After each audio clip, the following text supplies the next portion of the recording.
Podcast and 1130 Entertainment presents Beyond 1130. Yo, what it do, everybody, man? It's Thursday. It's beyond 11:30, man. Grown folks are talking. It's time for the show, you guys, man. Welcome everyone to a new episode 6 of Beyond 11:30. Appreciate everyone tuning in, man. We live here on Facebook, YouTube, Instagram, Twitch, X, all the social media platforms. Appreciate everyone tuning in. It's gonna be a great show, man. We're gonna keep the Beyond 11:30 vibes going on, man.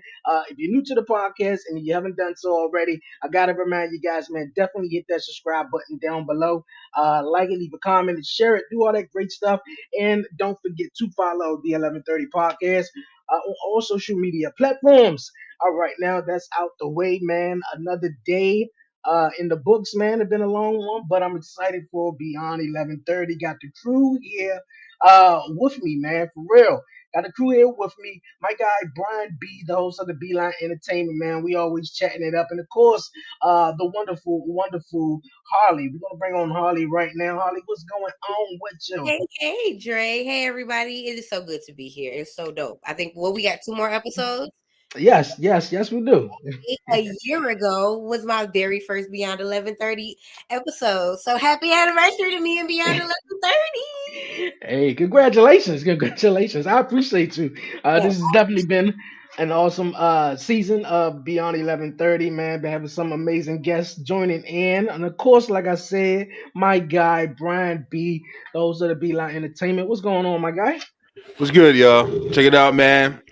Like you said, today's been actually it hasn't been a bad day. It's been all right. Today's been all right. Yeah, I'm ready to talk some shit, yo, for sure. Okay, yeah, man. Today been cool, man. It's Thursday, Beyond 11:30. We ain't gonna waste no more time. We're gonna jump into it. A conversation, you guys, we were having right before we went on, we went live and stuff. My guy Brian brought it up, man, just about so much stuff that's going on in the world, man. You know, yeah, we got inflation, and we got just so much stuff, from you can't even keep up with it. But the some of the stuff that's under the surface. Now, a lot of people, if not, I know some people were experiencing some of the difficulties with the cell phone situation. How did that go for y'all today? And what you think was going on in the world? And Brian, you could tap into that. Oh shit. Yeah, I mean, listen, y'all. Like, we was just kind of like powwowing about it, when I first started. Like one of the things, people all over, you know what I mean? Like, there's a lot of shit going on in the world right now. And me and Harley was just talking about, like, a lot of times people say stuff like that, like, oh, this world is crazy. Or you hear people with the cliche, kind of funny, like, comebacks or whatever, like, man, I'm moving, I'm tired of it here, and all this other shit. But I think a lot of times, a lot of that stuff is focused around, like, a lot of your life, like, your shit's going wrong. Maybe like Dre said, inflation. You buy a carton of eggs back up to $13 damn. I don't know where that just came from out of nowhere again. But Exactly. but literally, man, how many of us really know what's going on? Like, how many of us are really, really paying attention? Not just the news and what you watching on CNN and all that shit. I'm talking about like the people who actually do their work, where they really do their due diligence and check out the little sites where it's like, holy shit, they saying that, what's going on? Or the little podcasts where the people is really, digging into the dirt and really finding out, going on the street and really reporting and shit like that. Like, listen, man, this outage that just happened recently with the cell phones and stuff like that, there's going to be a lot of conspiracy around it. But at the end of the day, it's definitely something going on. It's definitely something going on. If there ever was a time for people to really start kind of, maybe getting out of your bubble at least a little bit, I can honestly say I think that right now is that time. Now, it is an election year. It is a lot of stuff going on around. And I don't talk like this. I'm not even one of them dudes, like literally, like I'm not one of them guys. But it's starting to get to the point where you can't ignore the shit. You know what I'm saying? Like, you literally are just, it's consistent with all these, people that are coming across the borders and, military ready, men and aged men and stuff. And you don't know what's going on right now. And if you're paying attention, like, the news would scare the shit out of you. But at the same time, that's not a reason to, put your head in the sand and try to wait for everything to be over. Like, you kind of got to know what's going on. And now shit is actively happening. Do you guys have an idea of maybe what's going on? And me and Brian talked about the movie that came out last year. I believe it was Leave the World Behind, For where real. in just in moments of the movie, shit, it was a cyber attack. All the phones went down, cell phones, internet, and all that shit. Yeah. So it's just it makes you think, just like at what It, point are we in, I in was all at of the this? Matrix, the beginning of the Matrix, and that movie was written in the 90s. Was what? Cyber attack. And we just got to think about it. Like, we have to think about all of these movies. Like, people think I'm so crazy, but I don't have an Alexa in my house. Oh, shit. I I don't watched either. the movie Smart House on Disney Channel as a little girl and was just like, yeah, when this starts happening, it's gonna take some time to get to me. So there is still, even though I'm pretty sure I'm pretty young and people are like, you are a fool, or maybe they don't, I have a landline. And so when cell phones went down today, I work from home, so I didn't even know that they were down because I operate off Wi-Fi all day. So I wouldn't have even known until my mom told me. And I was like, okay, cool. It didn't stop my day-to-day life, but I truly believe that like the movie Stepford Wives was made. I think we talked about this before. The movie Stepford Wives was made in like 2004. I believe that there are towns where there are actual people living with cyborg partners because they got tired or exhausted with human existence and human to human connection Oh and yeah. the weight of human to human connection. I think that it is important to be aware because awareness is power, but I don't think that you have to subscribe if you don't want to. So I halfway agree with you, Brian. I believe that you can poke your head out of the sand to know what's going on, but I am 100% committed to my bubble. I am 100% committed to my own piece of paradise, and I am 100% committed to becoming as sovereign as possible. Yeah. So you can leave me the fuck alone. So whatever y'all decide to Yeah. do So it. But Hardy, like I don't give a fuck about what's going on. Look here, look here. It ain't Yeah. it ain't bothering me though. Yeah, I think a lot of people have that mentality too, and it's not a bad one. Yeah, a lot of information is taken, by a lot of different personality types as well. That's something that you do have to factor in. I saw Eric had just posted on there, and he said for a second, he said sometimes we need to shut the media off because we get so much stuff at the push of a button. Directly, man. Mhm. Like shit comes directly to us wherever you are on the planet. You pick it up, you're gonna receive it. And Yeah. the continuous, information is definitely like you said, Harley. It's easy to say shut it off, but at the end of the day, you still have the knowledge that it's off. It's not like you shutting it off and you're like, oh nope, now everything's gone. I don't even know that it exists anymore. No, it's like, what I'm saying? Like when you're trying to ignore that person who's poking you, okay, I'm just gonna act like you're not there. It's there still. You know what I'm saying? So it's like as soon as you turn it on, them fucking notifications and everything else gonna flash and blow that shit up, and then you go, whoa, shit. it's So like the you're scene over of Bruce Almighty when Bruce was trying to quiet the prayers. for real. Exactly. All Exactly. this shit Mhm. just kept coming. Hell yeah. That's literally what I look at the internet as. Like, Yeah. even when you tap, like, I'll unplug for a weekend, and even when you unplug, your family, they're still plugged in. Your friends are still plugged in. So Yeah. as soon as you get back, it's like it's almost a blessing and a curse. Is a double-edged sword because if you unplug, then you come back and there's this overload of like, oh. But then if you're there, it's like, damn, I'm plugged in so long. I almost become accepting of it.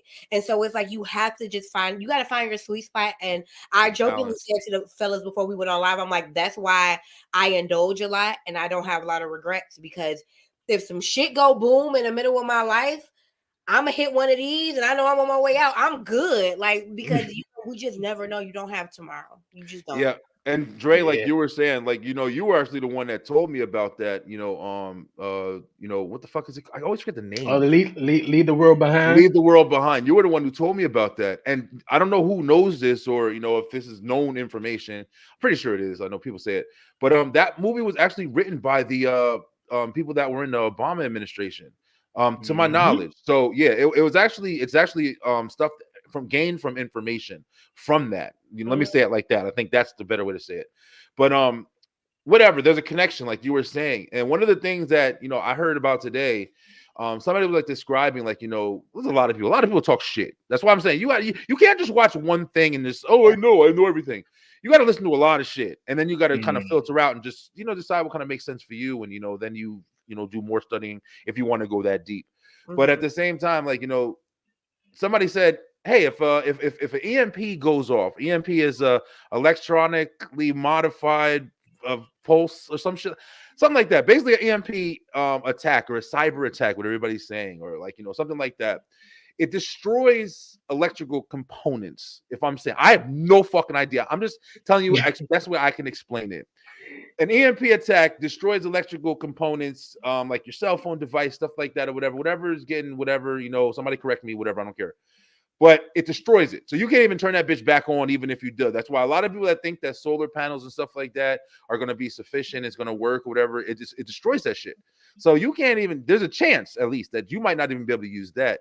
But this guy he said, if an EMP attack was to happen, a lot of people was like, fuck my phone or whatever. We was in the 90s. We lived through it.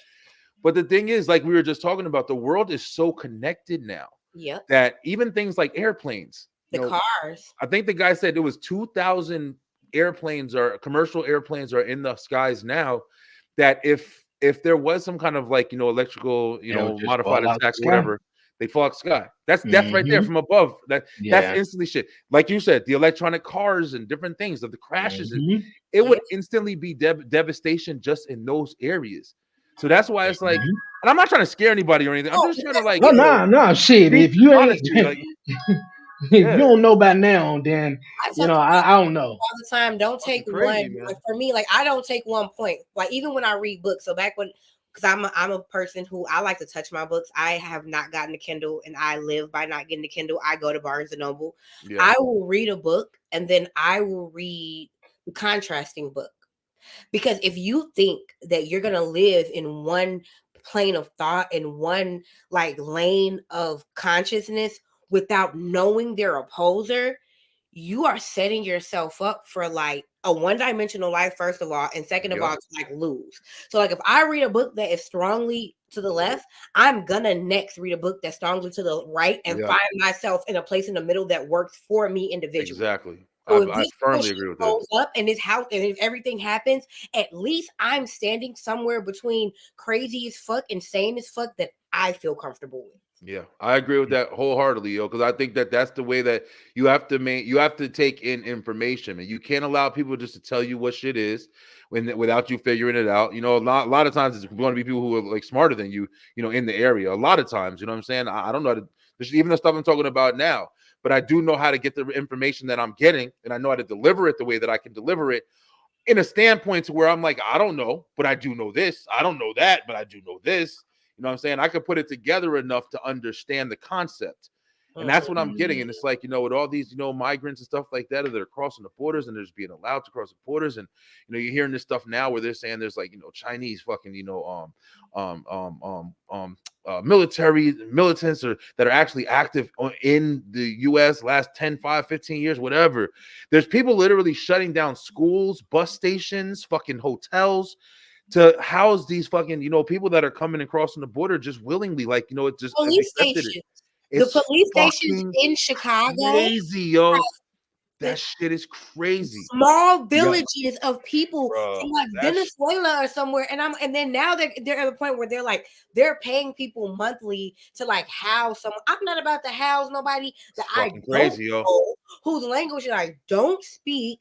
And that's another thing that we have to also understand is that we live in a country that is highly in debt, that is a big ass bully, that is unnecessarily finding itself on people, that does shit, that pokes at other people, and then when people come and bother us, we're like, oh, we got to protect American soil, but we also got to remember that America is a broke bitch. Excuse my language.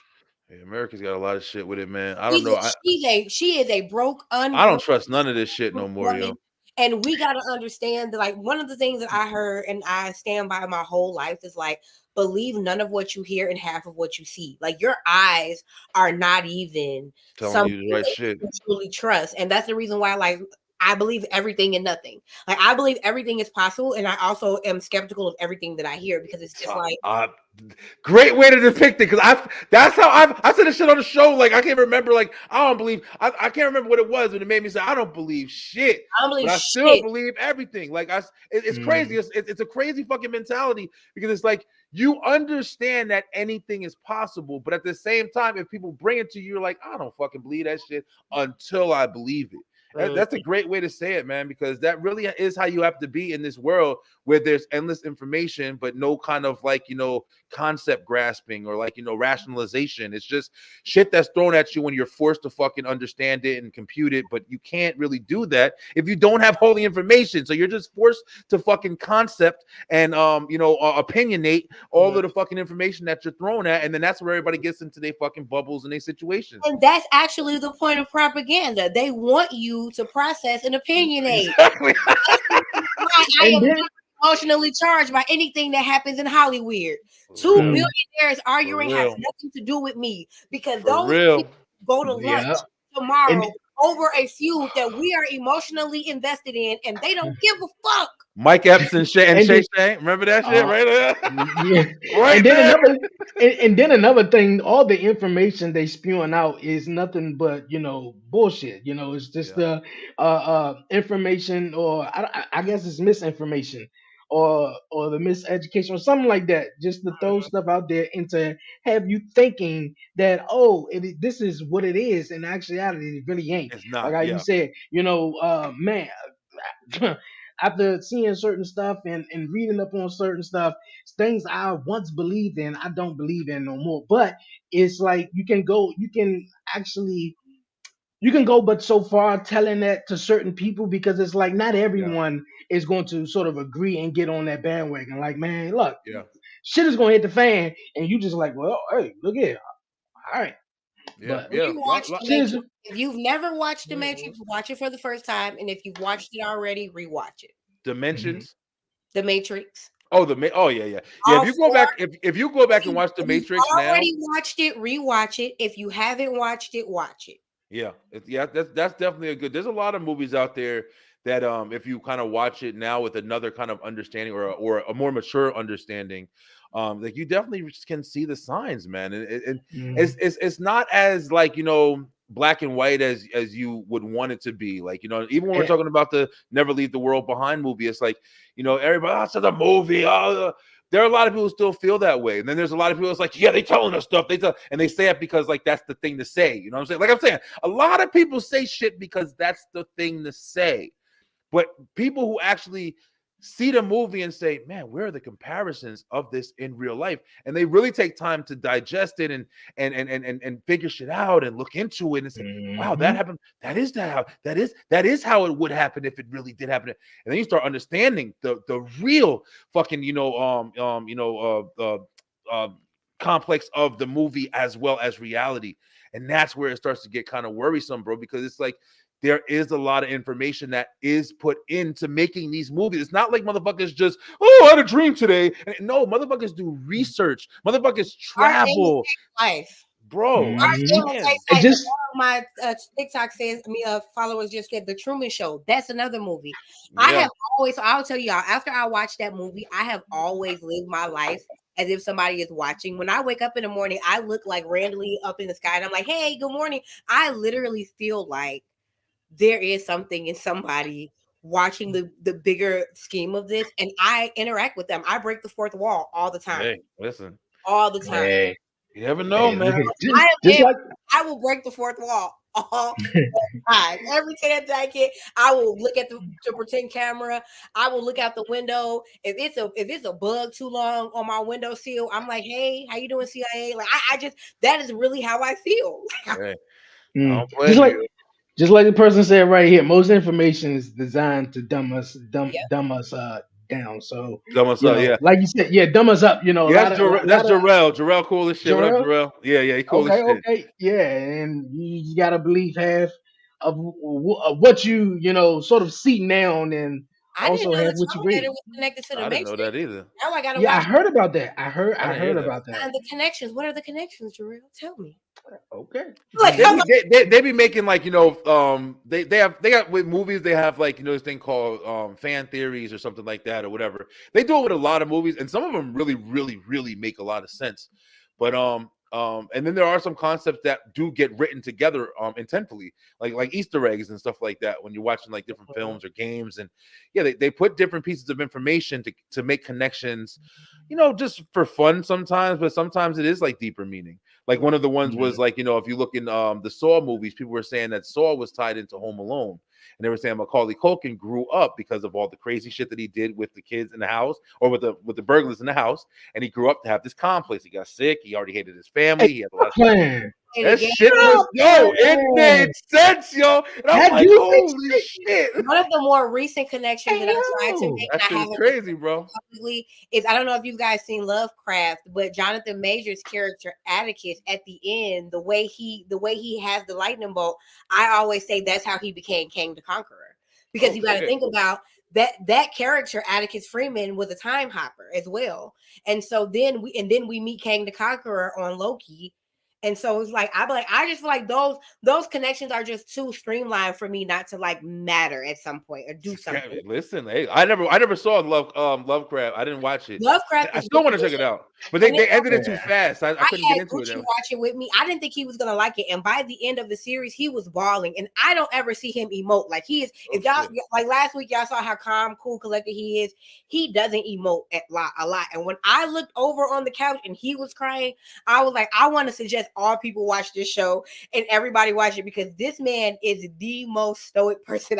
He's just like, it's okay, babe, because I'm so like I'm here, so he's here. Like he's Yeah. always like, calm down.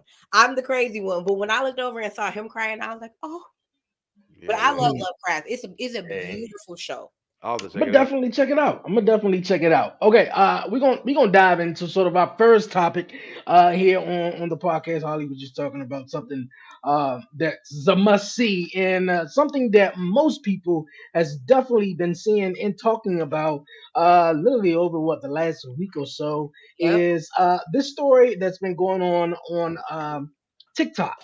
And man, oh man, Shorty sat down for a good minute and a good minute. Look here, man. I'm Fucking still on Twilight episode Zone. 9 or 10. You feel me? Like I Listen, was bro. saying, like, Yo. did she literally sit down and tell her whole story about this I got though? some Now, horrible exes too. I'm about to make some when money. Brian told me a little bit about this, but I did not ask Harley for like any topics. And she said this. I was like, "Yo, we on this," and this has been the topic over the last couple of weeks. Who the fuck did I marry? It's so more than that, and it's a prestige television masterpiece. I ain't gonna read all of this though, but nonetheless, though, a young lady that's been on social media. What's her name? Reese's Teases. Yeah. Yeah. Reese's Pieces. Reese's Pieces. Exactly. Reese's Pieces. Let me, For all I know. Well, you know what? Ollie, you know more of the story. You want to go ahead and Not take even it? so much that I know more of the story. I'm gonna say this. Okay. I'm gonna give y'all the cliff notes because I don't watch 50 videos worth of nothing. Hell no. Yeah, And hell no. half of the think pieces I barely read, but I caught the synopsis, and here is the synopsis. Women repaint red flags as often as we can. And I'm not saying that men don't do it, because I know people gonna hear this and hear me and they're gonna tell me, Harley, you're a woman hater. As if I'm not a woman, but that's okay, whatever. I'm gonna be very freaking real with us. I have experienced through my own delusion, through the delusion of my sisters, through the delusion of my mother, through the delusion of my friends, through the delusion of other women in my family. Women hear and see what the fuck we want to hear and see. And then when we run out of excuses, then we victimize. And I am tired of it. And I hold myself accountable for doing it in the past. I hold other women that I haven't given advice to accountable for doing it in the past. I hold this Reese's Pieces bitch accountable because all of us see what the fuck we see when we see it, and we decide to believe something else, and that's on us. Okay. Hey, look at I can't argue with it though. Yeah, say shit The against first, it, right? the first couple of moments of the video that certain things that she said like he won a championship in arena football. I'm like this bitch didn't Google his name that arena football nothing totally nothing. It was just like you had sort of an obligation to yourself that you ain't gonna let no man move in with you before you get married. All right, this guy is moved in. He's paying all the bills, all this other stuff though. But it's just like Harley just said though. I think a lot of women do see what the fuck is going on. They just choose to ignore it. And like how the woman also said, she's been, it was many red flags throughout all of this though. But one thing when she was dating online, when she's meeting him online, she saw another profile of him, had a totally different name, same picture, different name though. But she meet the guy. The guy is he looks like how he look in this picture. So I think that one thing Look threw her at that. off. I'm sorry, but look at that nigga. I Yeah, I didn't see seen a him. couple of I pictures. haven't I seen seen him. a couple of pictures of him. Don't get me wrong. I don't like to call nobody nothing. You know what I mean? Because I tell people all the time, I have been privileged to find one of the most beautiful men in the world to lay next to. And sometimes that makes me a little judgmental of how other folks decide to lay next to folks. And so I have to watch my mouth. But don't nothing about that man say I was all nothing in no fucking arena football. My issue with women is that we want the win so bad. And it's okay to want the win, but either you're going to take responsibility or you gonna stop being on that bullshit. We can't do both. Okay, You well, can't fucking do both. When I dated I'll a talk in a bum, minute. I took care of a bum for 2 years of my life. I paid all of his bills. I bought that nigga a car. He put regular gas inside of a BMW. I paid $350 to get the regular gas pumped out because he didn't know what the fuck to do with it. I took responsibility for that L. If you can't take responsibility for that L and you want to call him a narcissist, you are a dumbass. Wait a minute. He fucked up your car and then you took responsibility for it? He fucked up his car. I bought him a foreign vehicle thinking that he knew what he was doing, and he put 87 in my motherfucking car. And instead of taking the car, because the way women work, we do dumb shit. Instead of taking the car and being like, no, that's not cool. I was driving a Nissan Altima at the time. Let me just let y'all know this is bullshit. Like look, Reese's Pieces, we all got stories, ho. I was driving a Nissan Altima. I put this man in a beautiful 2-door BMW coupe, and he put 87 in my car. I paid $350 the day that he fucked that gas line up to get it flushed, and then showed him how to put the right type of gas in the car, and he still fucked it up, and I still pretended not to see it. When I left, I didn't tell nobody that he was a user. I said I got tired of being stupid, and I left, and I took my L like a grown-ass motherfucking woman. Okay, I respect it. But Harley, yeah, because your story just became like a hell of a lot more interesting than the story we're talking about all of a sudden. I gotta ask some fucking questions now. Okay, first off, Harley. Okay, we gotta ask some questions. Fuck it, we ain't gonna sky by this. Come on, I'm ready for the questions. First off, why did you buy this guy this car?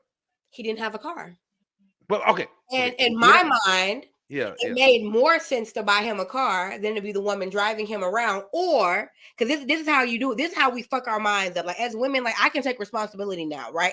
I wanted to separate myself from bitches like Yvette on Baby Boy, right? And so in my mind, buying him a car was so much more better than me waiting outside of the school that I was working at for him to come and pick me up in my car. Because I ain't gonna be outside waiting on no man to come pick me up from a car. But you gonna go buy him a car, right? You dumb bitch. I say this to myself in the mirror now because I understand that was the stupidest shit to rationalize.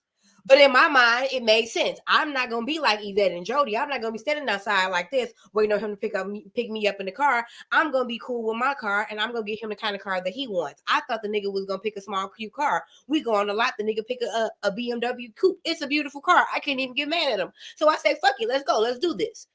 He fucked up. Spent more time with other niggas in that 2-door car than me. The man went to jail 4th of July weekend. I bailed him out with his mother. He got out of jail at 11 p.m. on a Saturday night and asked me to take him to the block. I should have left then. And I didn't. Also, let's add that I had $1,000 apartment on the other side of Chicago and was staying in his mother's house with him and all of his siblings. It gets deep when you want to believe what the fuck you want to believe. So when I tell you, ladies, I hold us all accountable as a collective group. I tell you my dumb shit to let you know I hold us all accountable as a collective group because we want to win so bad that we will neglect to hold a motherfucker accountable for some shit that they are capable of doing. He was the man that I dated before the man that I'm dating now. When I met my man now, there are certain boundaries that I don't fucking play around with right now. And every boundary, every motherfucking bar that I reach, he hits it. Why? Because he's invested in me and he understands that I am invested in myself enough that I will leave him if he does not do what he needs to do, and he understands who I am. But I had to be a dumb bitch for 2 years to figure that out. So I'm grateful for the woman that I am, and a lot of us are laying down in our dumb bitchness and we are using it as a badge of honor, and it's not cute, and we need to stand the fuck up. Listen, I can't argue with it. I can't argue with it. I mean, you're absolutely right. Like we said before, like, you know, there's different personality types, man. Everybody can't just be the motherfucker who gets it all the time. Everybody's not. There's a lot of motherfuckers who just don't get it, man. Like I've been talking about, like the last fucking 20 shows I've been doing. I've been watching nothing. I'm telling y'all right now, I don't give a fuck how it sounds. I have been watching nothing. But every chance I get free time, 90 Day Fiance, I don't know what the fuck it is, man. I I'm love hooked. 90 Day Fiance. I'm hooked. But this isn't the first thing I've watched that was like that had me screaming at the fucking TV and talking shit. But like, you know, Catfish and, you know, all these shows where it's like you watch this shit and it's just some examples, and you're like, yo, what the hell is wrong with you? Why are you doing that? Like Carly just said, I mean, I mean, you're speaking for women. I mean, no, men definitely do it too. But it's just everybody's got they challenges that they face when they're looking for love or commitment or companionship, whatever you want to fucking call it. Like, you know, everybody's got their things that they fallen for, you know, they things that they fallen with. And to her perspective, Reese's didn't want to be alone, you know, and I think that's a lot of that's an issue that we all face as a collective, you know, society at some point. You Yeah. know, we just in this day and age, though we don't. Some of us, if not all, don't want to be alone and just, you know, figure out ourselves and work on ourselves and see what bullshit that we dish off and what things that we like or dislike about ourselves, or you know, just a bunch of stuff. But that was Yeah. one thing I noticed, that she didn't want to be alone. She was just like, oh, you know what? Where we going? Where we gonna spend time with this COVID shit? And boom, came to her house. Came to Yeah. her house, started paying all the bills, and she felt comfortable. She got into that I don't know what to call it, but she got into it when he started paying the bills. The And delusion. and yes, and my I thing don't I think was it's just delusion. saying, I think it's that, like, I think comfortable is the perfect word. I think it yeah, is. comfortable, no, The it reason I is. say it is delusion is It, because it has some safety elements to it, right? For me, Mhm. delusion is smoke and mirrors. Like one of my, because I'm live as well on TikTok, and one of the people that's watching the live asks, why do women kind of cry out for good men, right? But then that do right by them, but then it's kind of like they don't really lean into those men.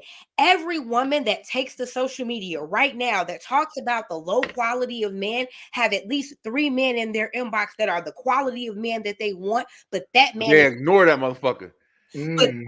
not exciting enough. And the Oh reason yeah. why Or that he's man born. enough is because what we don't want to admit as people, no matter whether you are a man or woman, because we like to make this trait only male.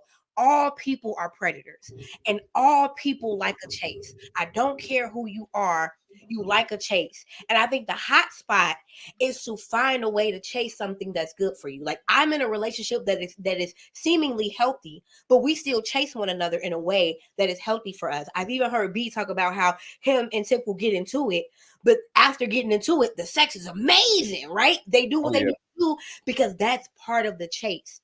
And I think when we have these moments where people are like maybe paying bills, Dre, I just typed to you something real quick.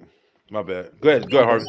giving us the good things and giving us the positivities, like sometimes we are so afraid that the things that we imagine as green flags don't exist, that we that we will take red flags and we will kind of doctor them up, because sometimes we defy There ourselves you go. emotionally. We will think Like, to ourselves that we're asking too much.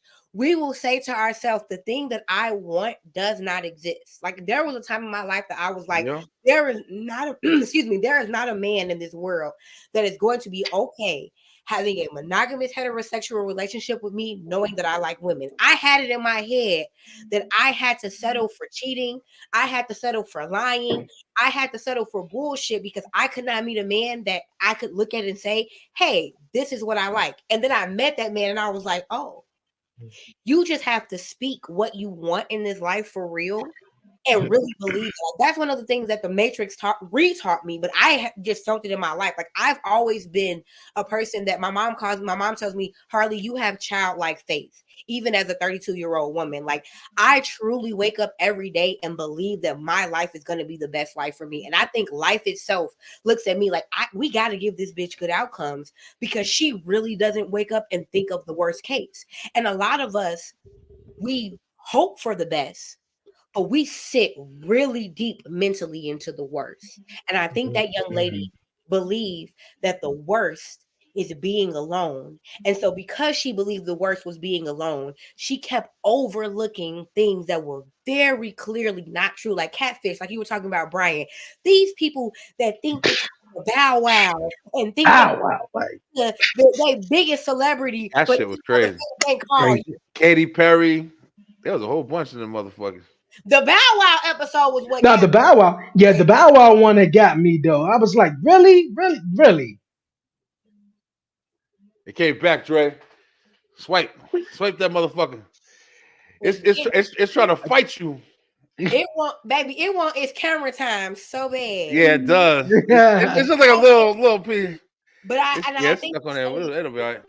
I think we underestimate our power. And so that's the reason why I speak. Like, I don't speak manifestation in the way that I think most people or most spiritualists speak it. I speak it from this place of, you gotta understand that, like Shallow Hal. If you guys ever seen the movie Shallow Hal, At the end of Shallow Hal, that he was like, why would you wake me up? Like, what people don't understand is I don't give a fuck if I am living in a fantasy world. If that fantasy world makes me happy, leave me. Fuck you losing me now, Harley. I can't agree with that. Because my thing is this: reality is subjective. Yeah, to an extent. What's perfectly calm for me is chaos for a fly, right? A fly's reality and my reality is not the same thing. Who the fuck am I to grab that fly and say, hey, guess what? You're inside of a greater room right now that you are this big into, which is what we are. I think I'm super big because my life is super big in my ears, right? But I am such a small part of a universe and such a small part of multiple universes and multiple dimensions that I will never understand. If what I'm doing in this space makes me happy and I'm not questioning myself like this young lady was, I don't want nobody to wake me up. And that's just my preference. Because everybody else, because some people want to be slapped with the truth. Leave me the fuck alone. Yeah. Because I'd rather die in delusion. I'm not gonna lie to you. Yeah, I mean, I mean, at least you're admitting it is fine. I mean, I definitely understand. Like, if that's what you're interested in. I mean, everybody's got like I keep saying, everybody got their own personalities. Everybody got their own, reasons for thinking the way they want to think. But at the same time, like, one thing I do agree that you were saying is people do kind of have a false sense of reality a lot of times. Now, even though reality is subjective and stuff like that, you got your own way of living. There are certain factual fucking situations that you have to understand. That's what it is, man. Mm-hmm. It is what it is. You feel me? Like, and I think that's one of the problems with having so much opinionated, shit, being able to, be involved in almost every decision, every situation, everything. There's no room for, just direct, rules and structure and, stimulation, situations and boundaries and shit. So it's like everybody has the ability to kind of factor in whatever they want. I'm a fly. I'm a ghost. I'm a fart. Everybody's like, oh, damn, I can just be. I forgot what the fuck. I was just joking around the other day. On some real shit. I was joking. I was walking around the store, and I was just like, man, every day I'm about to wake up and just say I'm something else every day and just say fuck it. And if anybody questions me on it, I'm gonna make it the biggest fucking deal. I'm gonna tell everybody. I'm gonna fucking go on. I tell people you're anti-me if you don't see me at 6'2". Because, like, okay, so y'all, if you ever meet me in person, because I tell people all the time, I don't exist for real. So if you ever meet me for real in person, I am about 5'4" for real, but I identify as 6'2", and I think anti-Harley if you walk up to me and go, wow, you're short. Because you don't see me, I'm 6'2". That's fucking crazy. And see, right there, I should be able to legit say, excuse me, is she out of her fucking mind or something? And I shouldn't be able to be questioned, and then I'm looked at like, "Are you serious?" Yo, there was do that. Yeah, for real. Yo, Drake, did you see? I know this was a joke. I'm pretty sure this was a joke. But we watch wrestling and shit. And The Rock, just came back. It was a heel. You saw Commission Talk. And The Rock went into the crowd and he talked this shit. And this was The Rock's old school shit he always used to do. And he said, "Shut your mouth, fatty, before I come down there and smack the herpes off your lips," or some shit, right? So tell me how the fuck I saw on TikTok, apparently somebody's mad, or there's people mad at The Rock because they said he fat shamed somebody in the audience. If you fat, you see, that's another thing I think that's an If you issue fat, with you fat. today. Everyone is so quick to cancel you. Everyone is so quick to get in their feelings and feel Anything. some type of way because of what someone says. Like if you like, we talked about this too on this show too. I think if you want to be in a better place in your life, or you want to be happy, let's say, I think it starts with yourself. I don't think you're Yeah. happy enough with yourself or with your life if The Rock pointed you out or some shit and said some shit that he always say, and you get upset because you happen to be the fat motherfucker that he talking about. Like, come on, man. Like, First of all, it in don't this make day and sense, age man. of going viral, Tell it, Dre. when The Rock calls me fatty, I'm lifting up my shirt and jiggling my fat. My fucking shirt all day, bro. People All gotta day. have to make peace with who they are. I think that's another reason why I'm okay with living in my delusion, because Yeah. I've made peace with who I am. Like, it's Right. so funny to me because I tell people, like, I'm grateful for the time that I'm deciding to get into social media, because when I do go viral and these things start to happen and people start to know who I am, when all of these people from my past come and try to like tell my man, like, "Hey, by the way, Gucci, did you know she did this?" Yes. Not only does he know it, but the world knows it, because I don't shy away from who I am. I think that's one of the biggest issues that I have with not only our community, but humanity as a whole. Like, I am a member of the LGBTQ community. If you tell a gay joke around me and it's funny, I'm going to laugh. I am a woman who at one point in my life was promiscuous. If you tell a whole joke around me, I'm going to laugh. Because guess what?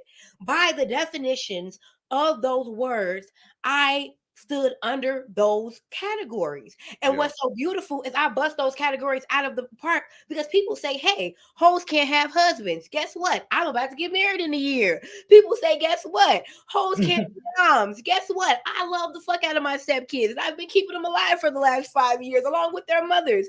People say things about who we are. Like, people say sex workers can't be real-rounded people, and I will have a whole conversation with people, and they'll be like, "Yeah, you're nothing like the strippers I know." But I'm a stripper, but you don't know that, and so you should watch your fucking mouth about people. Yeah. Once again, we're back to the situation where everybody's different, man. Everybody got to stop fucking generalizing so much, because generalization is still needed, but not just so much to the point where you think you know every fucking thing. But yo, we've been talking all this, which is really good conversation. Like, we're talking about like the Reese's Pieces chick or whatever. This is what happened. I was sitting there, I was fucking cooking outside. And I came inside from cooking some meat. I said, I'm gonna barbecue. Fuck this. I'm gonna barbecue. I'm gonna make some hamburgers and hot dogs on the grill. And I went outside and everything. You know how when you're kind of like, if you're doing something, you kind of focus. I kept coming in and out the house to get this, get that, whatever, do whatever. And I kept hearing Tiff in the fucking living room, and she was just listening to something. And there was a lady just talking over and over. So I'm sitting there like, I'm not even paying attention to it at first. And then I get into the house where I'm like, I got the meat, I got everything with me. And she's still listening. She on the fucking carpet on the ground with her elbows and shit, with a phone on the floor watching the shit.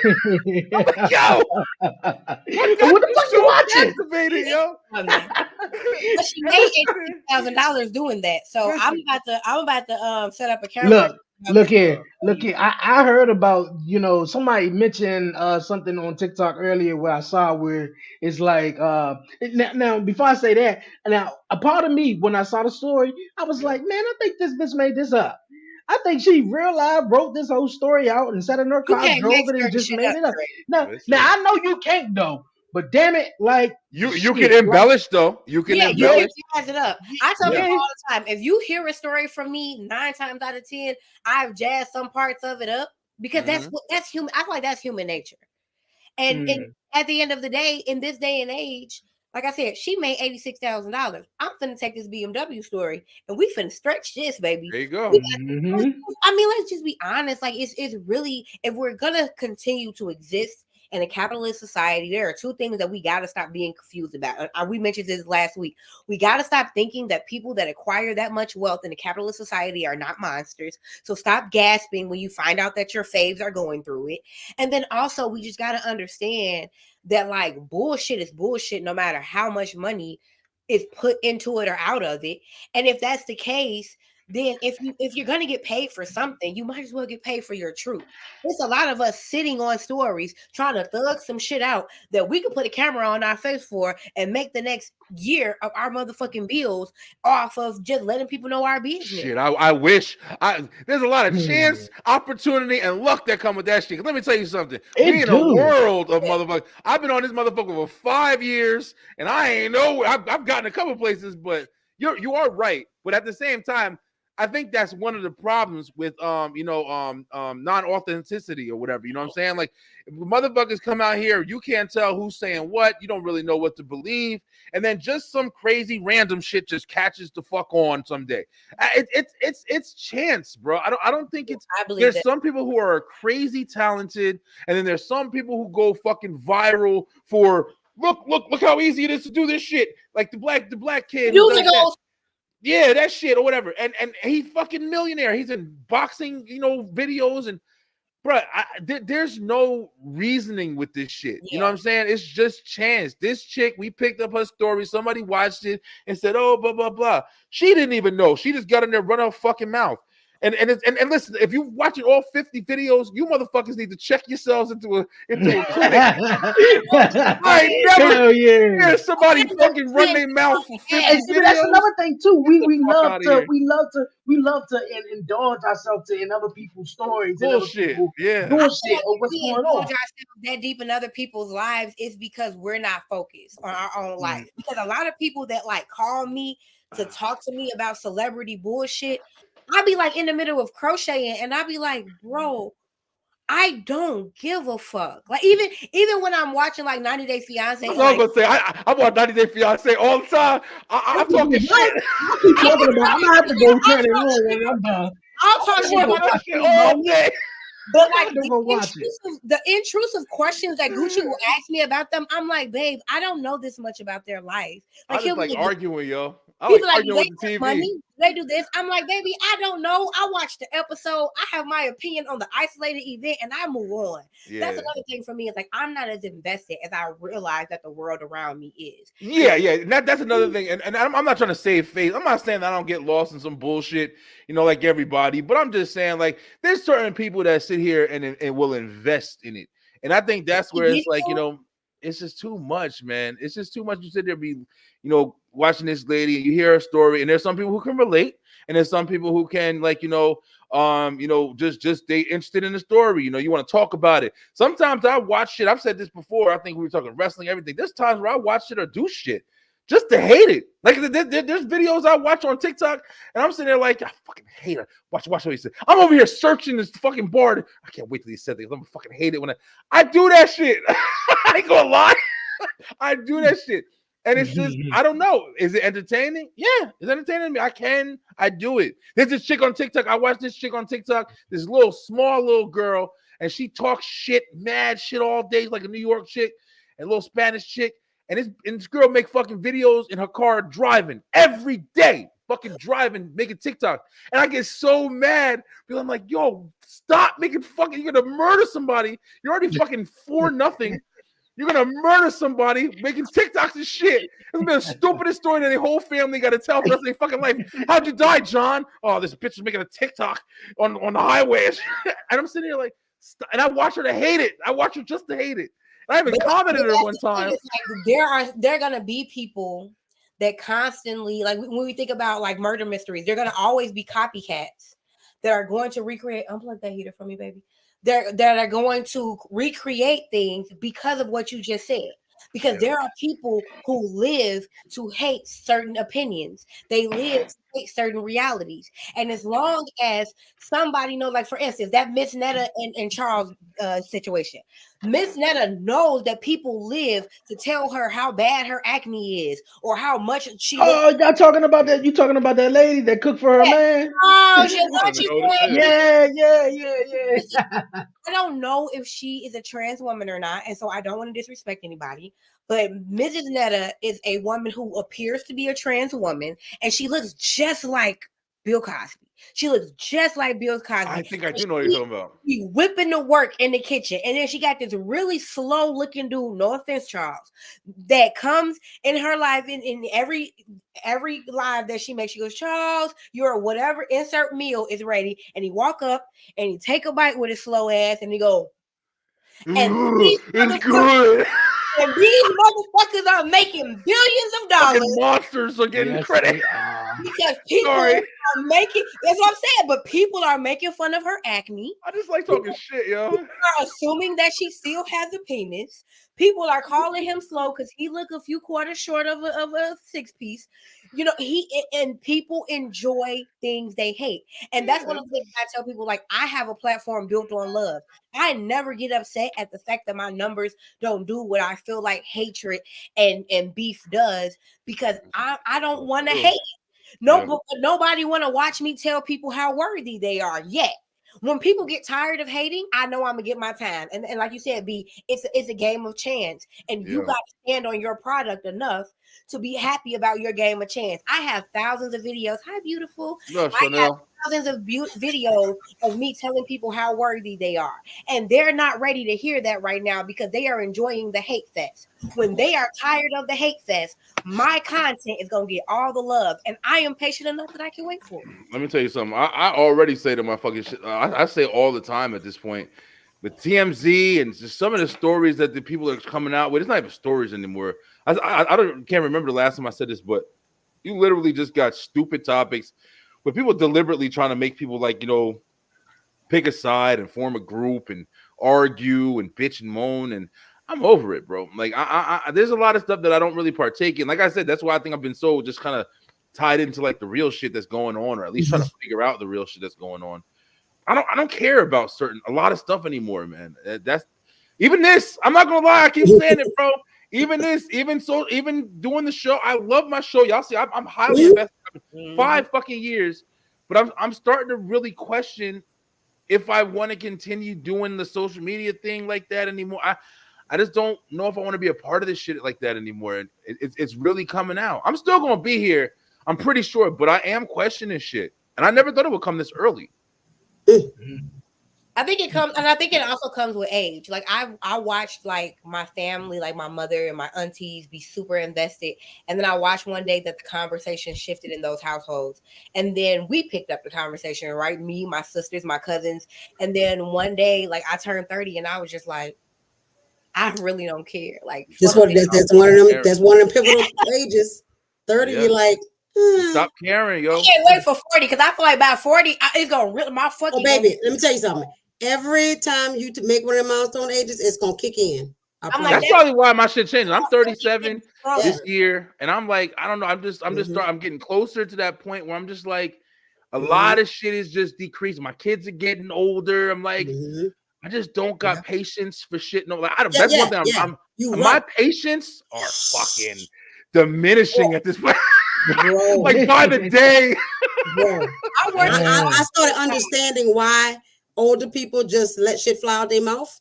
You know, because I'm like, you just reach a point like, I don't give a damn. I don't give a damn. I can't wait till I'm in my 60s and I could just say anything. Ooh. Oh, yeah. And I'm already getting there like right now. You know what I'm saying? I'll be 52 on the 29th. And I know. I never would have guessed that. Yeah, thank you. Yeah, for real. When I said in my 40s, I thought you was gonna be like, yeah, because here in my 40s, I don't give a fuck. 52, about 52. That's good. Blacks don't crack. We know that already. Unless you do it. What you think about? What you think about the whole who the fuck did I marry TikTok situation that's going on? Reese's Pizza. You haven't seen it? You haven't heard about it? Oh wow! Harley pizza. All the red flags, and her husband first he appeared to be this Prince Charming, Right. It actually sounds a lot like, I don't know if y'all heard that other situation. It sounds a lot like that lady that was married to that stud deacon. And she found out that her house was not owned by her and they was renting. But basically, she ignored all the red flags until she couldn't ignore the red flags no more. And did a 50 video TikTok that made her $86,000 and got her a couple of brand deals. So I'm proud of her. I mean, do the damn thing. Her truth, you know. But I'm gonna also hold her accountable because I'm pretty sure you saw along that road, you saw it. Because I've been First on that of all, road. Even though, and I think, of course, when we first meet people, you meet their representative. We all know that, right? You're gonna put your best foot forward, your Definitely best face forward, all the good things or whatever, and all that. But if you're having real conversation, and not that they got people out there that can fake a long time, right? Because they can, and all that. But that comes with being in touch with yourself and your own spirit and knowing you and your intuition, your sixth sense, your spiritual guide will give you the clues, to give you that gut check, but you got to be willing to listen to it, right? Because I've looked back, at my marriage, and I can go back and be like, I think about 1 year in, I knew. But then when I go further back, I was like, oh no, he showed me all the signs. I was just in a state that I was looking for something, right? And sometimes that's that societal standard and norm of, I just want to be married, right? I just want to have kids. I want this, picket fence shit or whatever and all that. That's conditioning. They teach us that, right? And all that, because that make the big people the money, but also I don't think that it's just that. I think it also feels really good. You know what I'm saying? Oh yeah, absolutely. You're right. Even You're more, right. but I'm just trying to, I jumped in right there because everybody paints everything like into a narrative. Like, yeah, there is potential that, we're just being these conditioned robots, machines. That there is probably like a structure that's really got us kind of like, being, especially Black people, like, we don't have no culture of ourselves and anything. Right. But at the same time, it's like, I think that a big part of it is, it sucks to kind of be alone a lot, man. It absolutely does. So it's like people who do reach a status to where you do get scared after a while. You did go on a million dates and this guy was okay. That guy, it's a fucking job. I just call it a job application or a job interview. I mean, it's an interview. So it's like, I do understand people who struggle because it is hard to fucking find somebody who you're compatible with.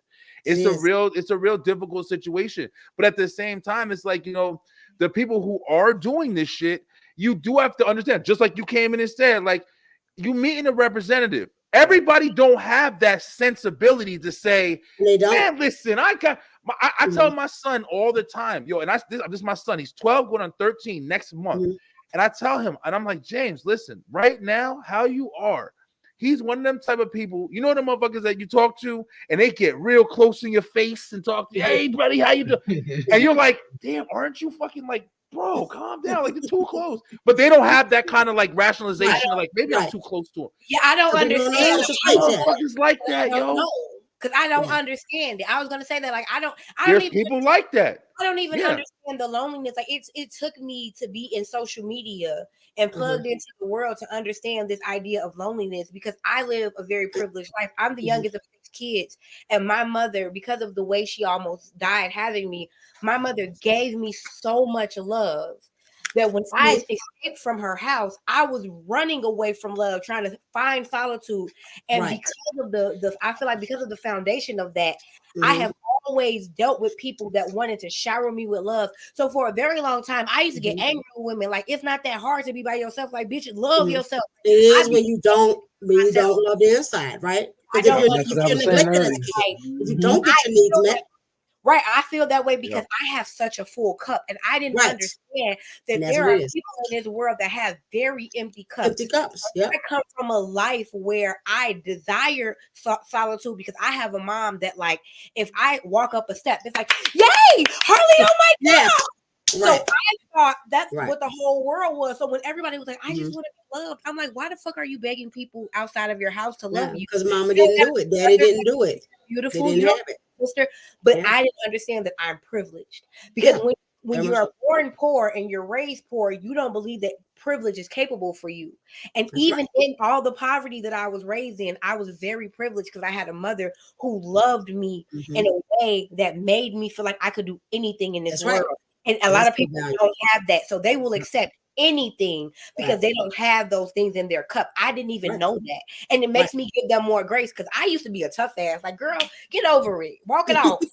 But it's like you Real. can't walk it off. That shit hurts. People still need to fucking, but even though it hurts, people still need to hear that though, because at the end of the day, in reality, you do have to walk it the fuck off. You do have to walk So even away. though, You do. yeah, so even though you might be saying it, you might be a little harsh, it may be something else, or you might be a little direct. Like at the end of the day, I think, like we were talking before, like the fact is, you know, if you're being with somebody and they're not treating you well, and it hurts to be with them, they're not doing right. The fact is, it's not good for you to be in that situation. Period. So it doesn't matter how you feel or what's going, or you know how much love you have for this person. Any of that shit is out the window because the fact is the situation is not good for you. That's and right. that's Period. why people need to understand the honest fucking situation as a whole, and not just how they feel about it. Right. And I know that's hard to like formulate and like think about because like we just But established real talk. everybody's different. But yeah, it, Hope is just detrimental to us. We hold on to hope so bad. I think Yes. hope Oh is God. detrimental. That was I me think all day hope long. is the most detrimental human tool It in is. this world It because is. we have this idea of what our world is going to be like, this utopia, and we utilize our utopia to fuel our hope. And these things are not possible. Some people are a piece of shit and they will die that. Right. And until they choose to change that, they're gonna still be a piece of shit. It's not no greater option that they're not a lesson. It's not a lesson for you to learn. It's not no deeper meaning. Some suffering is just suffering. Right. Well, I think they're all lessons.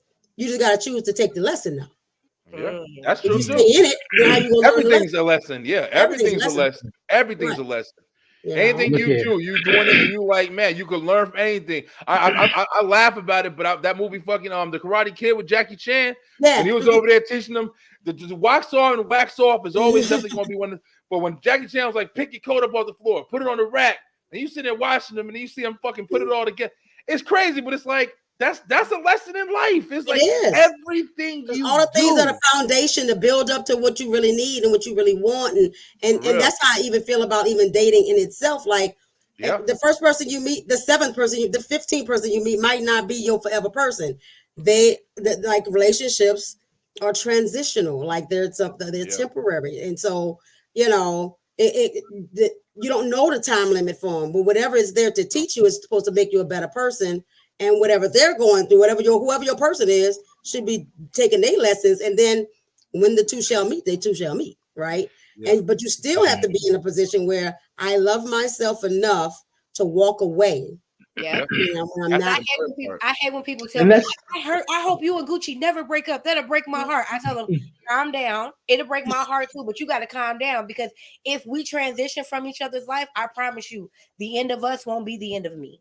That's right. So you can't be that emotionally charged by my relationship. And I tell my family that, I say, because you put pressure on me to stay when I don't want to stay. I've been in abusive relationships with men that my mother loved. And that man was kicking my head into a radiator. But because my mother said it would break her heart not to leave that man, I was 19 years, how you a little girl, basically 18, 20 years old, but he's taking care of my mother. He's an older man. He's taking care of my mother. He's taking care of her. Going on. I said, man, but that man was kicking my ass. Right. But I knew that everybody had an emotional connection to that relationship, and they didn't even understand what was going on. Right. And so the day that I walked away and realized that relationship was something I had to transition from, I received backlash from the people that loved me. Right. Because they were serving their needs. Serving their emptiness. That's one thing I was saying earlier here on the show. A lot of people just not, they haven't found happiness within themselves and learn how to just be totally just themselves, and just that though, because the whole Reese's the story with the young lady, I just like people do need someone to be there, and they don't want to be alone. But I think at one point of the story when she was telling, and I said like, well, like you got to put your big girl drawers on and just pay the bills. I understand that you wanted him to come in and feel rescue relaxed you and feel and rescue you or whatever. But you like, come on, we all grown. We all know at the first of the month we gotta pay bills. That's right. So nobody really get no time. You don't get no discount this month. Right. Or Yeah, you no, don't get a pass. you don't get a pass. That's the word I'm looking for. So, and I think that's what she was like. Oh, I feel so much relief. He just paying the bills, he paying all of this like that, and I don't have to do anything. So it was just like, I think certain people get stuck in that motion and then just ignore every single thing. Like Everything throughout else. all Yeah. of it, she ignore all the red flags. Though I'm Right. gonna ask Brian real thing. Why do you feel like she? I ain't gonna say woman, but why do you feel like she ignored all the red flags instead of noticing anything else? Part of me wants to give an honest answer of how I honestly feel, and I don't want to insult anybody, but it is going to be insulting.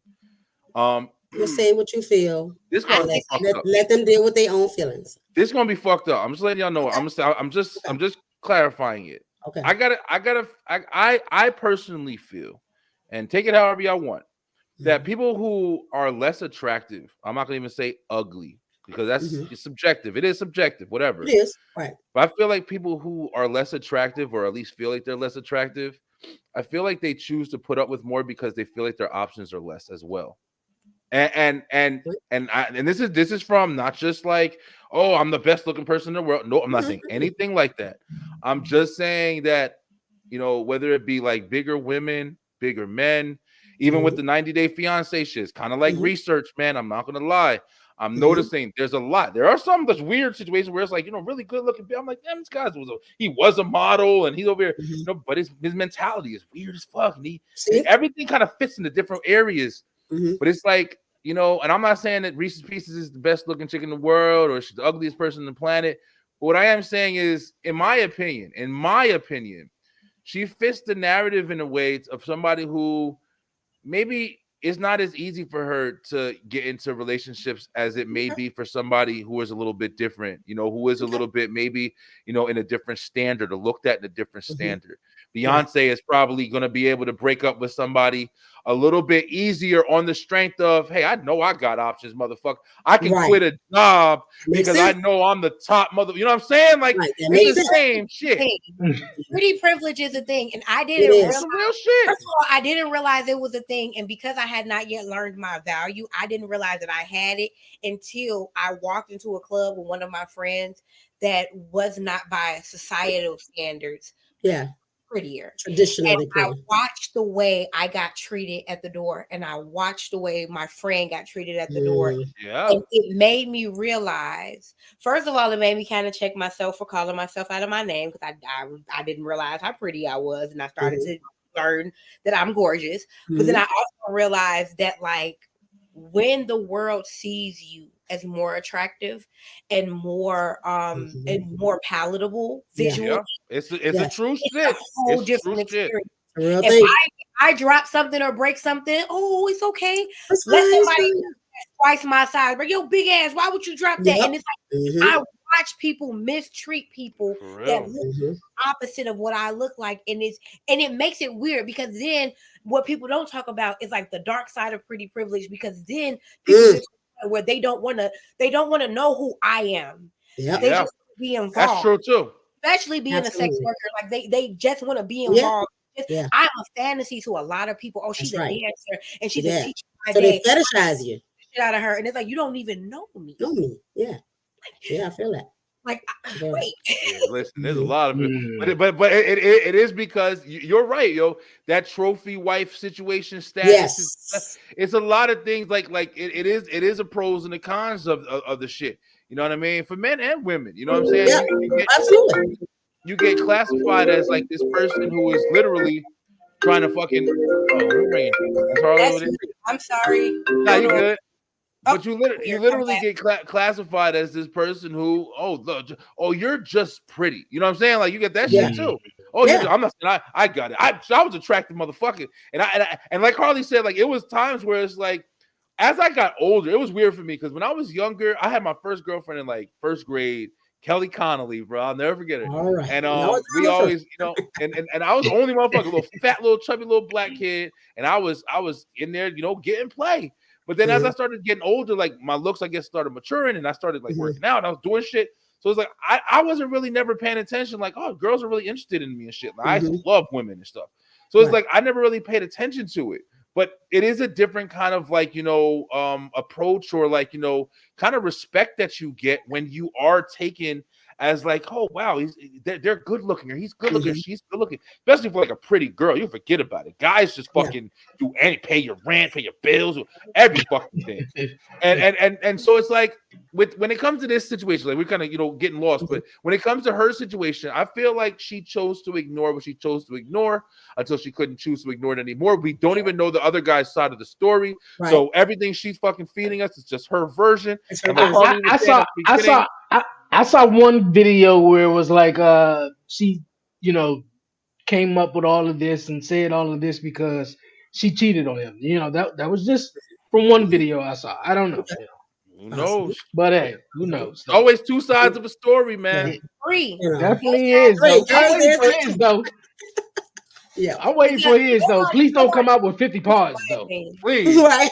That shit gonna be 14 sentences. Because men, that's nothing about women. Women, yeah, I went to the store and I really was sad that day because I lost my. Like, listen, I went to the store, I got my shoes, I got the fuck out when it was fighting. I don't want to get shot, and I got my car and I drove home. A woman will say that same story fucking 450 episodes. 450 times. Yeah. Every detail. Oh yeah. And Brian, just like on the same thing you were saying though, like I think that some of that similar stuff, right? Because I have pretty privilege, but I'm also in a larger body, right? And all that, but a shapely body, right? Yeah. And so I caught some of both of that, you know, where it's, you know, oh, you pretty, but you big, right? And all that. And so I see that on both ends. And but I also think that from the inside, right? From the inside, it's about how she feel about her. Yeah, right. It is. Energy. Right. And like you said, and it's projected from the outside because society says, oh, well, you fat or you not attractive or whatever, right? And so you start believing that. And so then you hold yourself in less value and worth. Then you're like, well, I gotta take what I gotta take. I gotta get what I gotta get. I gotta take the minimal, you know. I believe that. I believe that wholeheartedly. I think it has a lot to do with how you show up into the world too, because I feel like people who are like, I honestly think that if energetically I was an angry, evil person, I would not be as attractive as I am today. Because I show up with high energy, because I feel positive, I feel that I also feel more attractive. Right. You will attract that.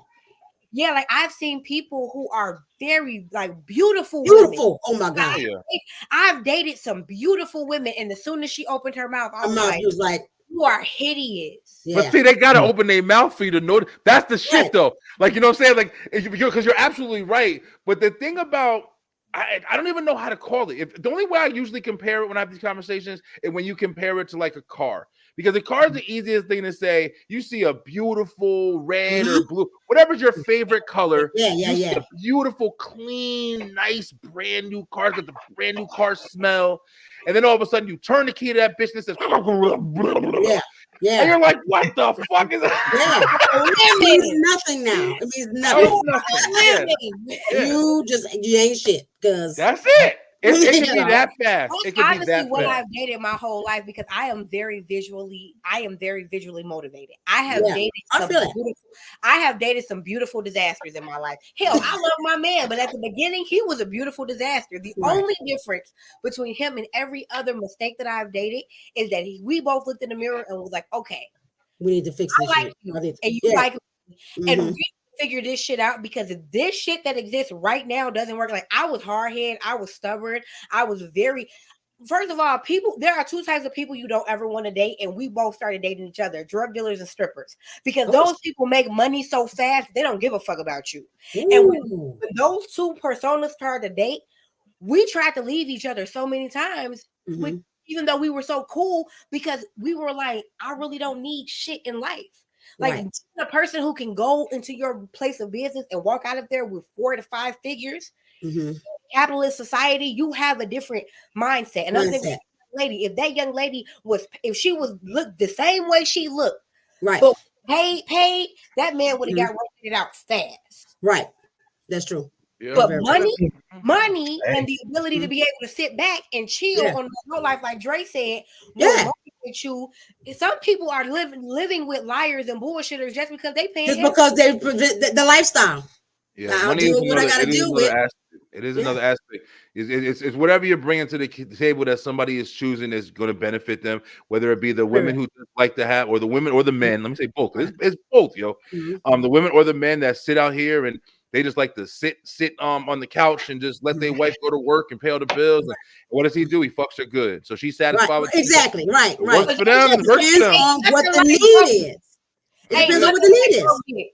Sometimes I want my man to like get fired from his job for like 2 weeks. Just give me a pay period or some broke dick bag. Because when they fuck you with just dick and that's all they got, That's all they got. that's the best dick in the world. I won't lie. I don't Hey, ever Dre, want to hey, love Dre, a it's super Yeah. dick, ever super again. dick with a cape on it. With cape on it. Broke Exactly. Broke dick is the best dick in this world, baby, because he fucking you with all he All he got. Yep. Absolutely. You know, but it does come down to like it depends on what the need is, right? Because you know, I know someone who dealt with stuff, you know, over and over from different people, and finally got down to the fact that I tolerate this stuff because he listens to me, and nobody ever does. And even when he argue with me, there's content in the argument that shows me that he listening. And so because mama didn't listen, dad didn't listen, right? And so there was a need there, and she was willing to tolerate all the other bullshit because that's what a hole was, right? Yeah. And we all have that. We all have something that we're trying to fill, and we have to learn to fill it for ourselves, right? Because now she's learning to fill that for herself. What you settle for while you feel it. Yeah. Like B, we talked about a few weeks ago about how, like some men get into these situations with women or women get in these situations with these men where they're paying them and then they fly them out and they're like, well, I'm not gonna have sex with you. Yeah, fuck you. I feel like that's a really fucked up situation. You know, it's transactional. Like when I was living that kind of lifestyle, I understood it was transactional. I know this motherfucker looked like something from Tales from the Crypt, but he paid my phone bill for the last couple of months. So I'm gonna what Sexy Red say, bend that ass over. Yeah, what you need. Yeah, because it is transaction. Right, you know that already. Hey. Sexy Red. Oh, you failed me, Harley. We're gonna move on here on the show. Before we get to our last topic, Brian brought this up in the group, so I thought we chat about this real fast though. What would y'all pick? Which one would y'all pick though? See, this is kind of exactly along the lines we talking about too. This is what we're talking. This is exactly what we're talking about. Yeah. You know. So she lost me. Okay, Carrie lost me at Don't Suck Dick. Hold on. Let's just say that. Reverse the roles too. Like reverse the roles. Like if it's that's a good idea. Put it as a man. Put it as whatever you want. Like you know. So I'm gonna be honest because of my personal self. I will take a person that has amazing sex, and this is so sad. This is such a not shit answer. I will take a person that is great at sex because honestly, a single mother, I can ignore her kids and I can fuck the shit out of her. And more than likely, she doesn't have a lot of time in the day to be bothered with me. So I can continue to cheat and I can fuck around and cheat with a woman like Carrie and really be invested in a woman like Carrie, would be getting my dick sucked often by a woman like Kiara. And the type of person I was when I was dating, that was one of the reasons, that was how I knew that I love my man, because the way that I look at life, I have never thought that one person can have everything that I wanted. So I've always looked at life like I would have a nesting partner and I would have a sexual partner and I would have a vacationing partner. And I never thought that was going to be an issue until people made me realize like that's cheating. Harley, you can't date all three of these men. I get it. Cool. So I found a majority of that in one man, but then I also let him know like, but you still don't have everything that I need. Right. There's still some other needs that I need to get met. Like and that's like these one of these memes like that is always my reason to promote polyamory, because there is not one person in this world that has everything that you need. Now, if you are a person who says this person has most of what I need and I don't want to engage in other relationship building, that's okay. But if you are a person, you can't wake up every day and complain to somebody about the same thing you've been complaining about for 3 years. You somebody else to fill that hole. I have never nagged. I told Brian that I've never nagged a man ever in my life. I tell you what the hole is. I give you 30 days to fill the hole. Certain amount of time to take care of it. See, that's a good point right now. Now I'm gonna dive off of what Harley just said, because I was actually thinking about this the other day. Like, the thing about having to always be able to, have your options available for whatever you want is you lose a lot of discipline. I feel personally. I feel like you do lose a lot of discipline being able to satisfy your every single need at any single time of the day. And I mean, when you do meet somebody, there is adjustment that allows you to build characteristics of yourself that maybe you don't even know you have to fucking build. You know what I'm saying? Because I always use my relationship, because this is the first relationship I've ever been in to where I finally calmed down the raging fucking bull that I've been my whole life. You're done? Oh, you doing this? Get the fuck. Everything is done. Throw it all away. I throw the whole world away if I had to. But this is the first, just like Harley said, I was one of my fuckers. Like, I didn't date around, like date everybody, but I like, listen, I like you for you don't got that? Fuck it. I'm done. But she was the first one that I tried to do that I'm done shit, and she was like, no, you're not. But see, this is what I've learned with it. There's been a lot of areas in my life that, I thought I didn't need this, or I thought I needed this, or and it was way better for me to stop what I was doing because it was destructive. It was destructive, right? It wasn't getting me anywhere that I needed to be. So, like, to that point, I feel like you do need to be able to balance yourself out, or be with somebody that can help balance yourself out.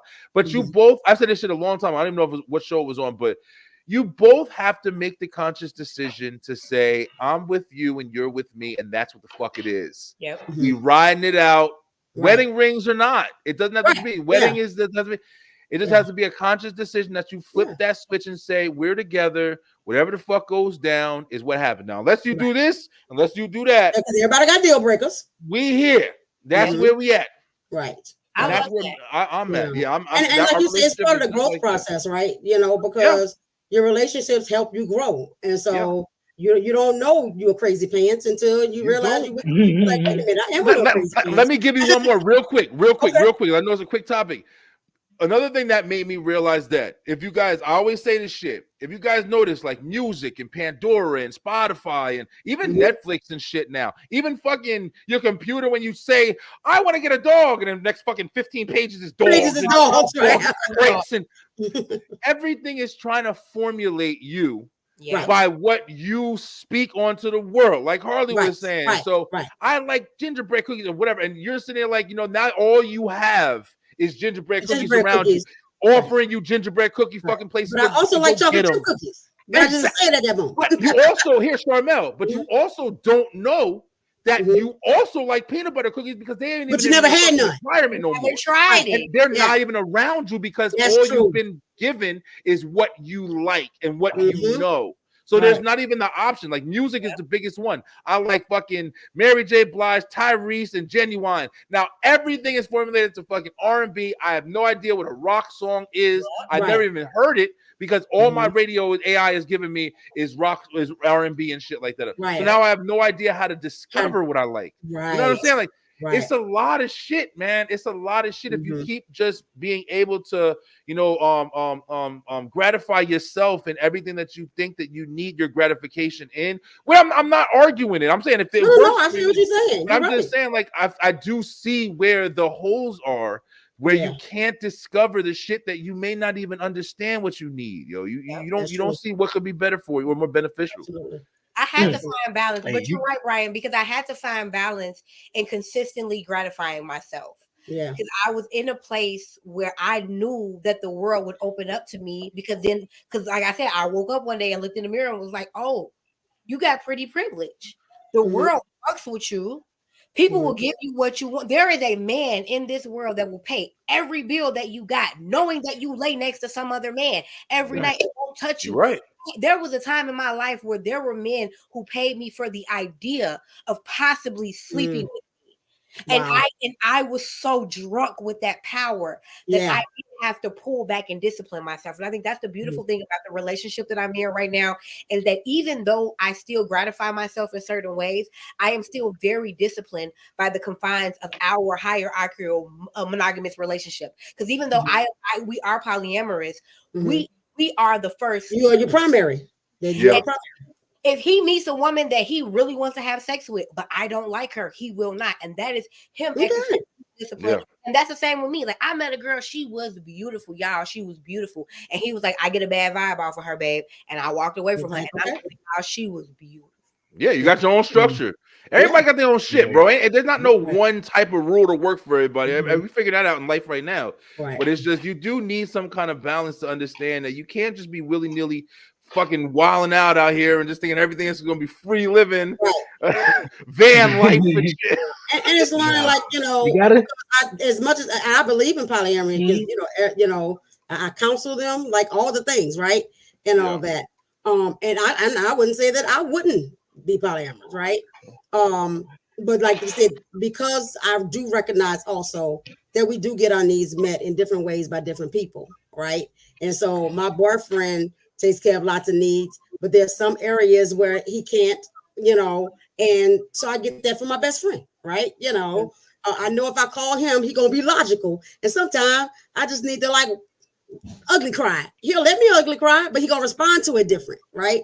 Best friend gonna let me ugly cry, hug me up, you know, she gonna stay in my ass, but she's still gonna, there's a difference there, right? Oh, you mean girl best friend? You know, yes, it'd be my best friend. Oh, okay. Yeah. Why does that matter? I'm bisexual. So That matters, yo. Niggas be trying to get it. That's why. Oh, come here. As a woman, once you transition into like bisexuality, pansexuality, that don't even matter. The gender don't even matter, because to men, let me tell y'all right now. To men, I don't fuck women. Women. To men, it matters. Even if it's a woman. I know to men it does. You don't men, know it how still men matters. Friends with a woman. A woman will, it's okay, friend her way into some pussy quick. I believe it.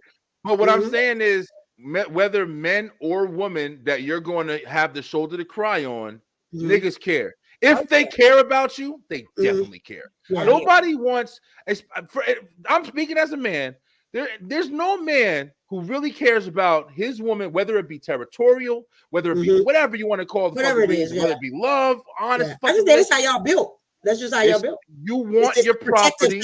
And it is. You know, it is. Yeah. And if a guy, a true man, knows that a woman is getting the type of fucking attention that he is supposed to have for his woman, and she's getting it elsewhere. That's why I said best friend. You know what I'm saying? Oh, I'm fighting, and then you call Jacob, and he did it again. And Jacob's, I know, sweetheart. Don't worry, just come over here. That's the mother. You hear about the stories all the time. Motherfuckers ready to then she fucking him on the side because he makes her feel good when it's always an option. It's an option. Right. But it's like, you know, even with a woman, if you know, oh my girl, and then you're gonna go fuck her too, and I'm like, this is me. Who aren't you gonna fuck? Like, can't you get a dog? Like, come on, like, I don't got no way to turn. Like, I can't not worry about you fucking somebody if we have a argument that's definitely going to be had in our relationship. So that's what I'm saying. You have to have discipline, because you're always gonna fucking the longer you stay with somebody, the deeper the relationship, the deeper the connection, the deeper the fucking the stuff that you get into. You're gonna have problems. You're gonna have arguments. You're gonna hate that motherfucker. You're gonna maybe break up and take a month to your mom's house and come back and say, "Baby, I miss you. I know we're gonna work it out." But if you're trying to fucking bring somebody else into the picture every 5 minutes, you got somebody else, you're never gonna fucking figure it out. Because and I know some people that done that, like they try to get, you know, the empty pieces met outside rather than figuring it out within the dynamic, right? You know, because that's an empty space, and y'all that's an inner thing. You don't need to be going outside picking off people just to fill that space. That space is empty because you need to fill it, and your mate not filling it because you need to fill it, right? That's what or you might need to figure out if your mate is the one you need. If you need that shit feels so good, like if they're not feeling it and it's that important for you, then you need to walk away from that. Then you might be in a wrong relationship. That's a possibility too. That's very possible. Very, very possible. It goes back to what Dre was talking about, just like feeling it with yourself, though. Like yourself. Like, you started us up, Dre. We over here going. I sure did. Yeah, I was just about to move on. I was like, hey, you guys are in it. You guys are in it. All right, we're gonna tap into the last topic of the evening, man, and we're gonna wrap it up from here. Busted for child neglect. Pics of daughter waxing adults? My opinion. What? Okay, I have many questions. First of all, what was this mother thinking to let her 5-year-old daughter wax vaginas? What? Yeah, Keisha couldn't come in to work today. She called out sick, so I'm gonna need you to fill in. You're gonna be working room 3. Grab some gloves and some hot wax and get to work. Yo, there are certain things that a kid should not have to look at, and this is one of them. Like, I want to know what the dad has to say about this, because this is insane. And then the article said that this kid worked an 8-hour shift and waxed 24 hoo-has. Let me tell you. If I was a woman and I had an appointment to get a waxing and I show up and there's a 5-year-old waxing, me and my hairy vagina are out of there. We're going to another salon. There's no way I'm dropping my jaws for a 5-year-old. 24 women thought that this was a good idea. Wow, really? Let me tell you something. This sounds like a setup. Big time. Like I'm picturing Chris Hansen and his camera crew popping into the room while you're like this. Talking about, did you think this was normal to have a 5-year-old waxing you? She looked 18? Nope. Grab your slice of pizza and your Mike's Hard Lemonade and head on out. The cops are waiting for you and the proprietor of this establishment. Y'all are all going to jail. Okay. That was crazy. That was Brian crazy. shared that with me. Brian shared that video with me, and I thought that was insane for a little 5-year-old girl to be out here waxing other grown women vaginas. Baby, that's my first time seeing this. My first time too. Somebody has. Oh, y'all never saw this? No. Let me tell you something. As a very young gay, that is not the job for me. I had to figure out my life on the rainbow. But if my mama had me waxing pussies at 5, do y'all know who the hell I would be right now? Oh, shut up!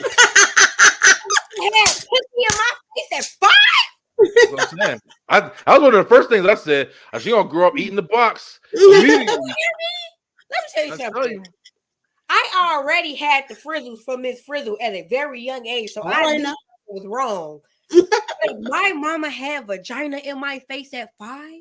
Like, first of all, we just got to understand that a childhood is necessary, and a lot of us have not had childhoods where we can like play.